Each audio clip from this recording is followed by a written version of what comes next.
Hello everybody, welcome back to our YouTube channel. Today in this video I am talking about Palantir technology stock. In this video we talk about stock pros and cons and technical analysis and latest news about it.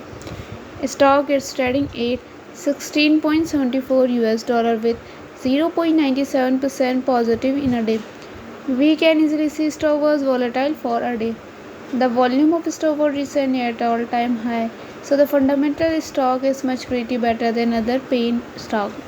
Before buying and selling the stock, please consult your financial advisor. Today's video is done.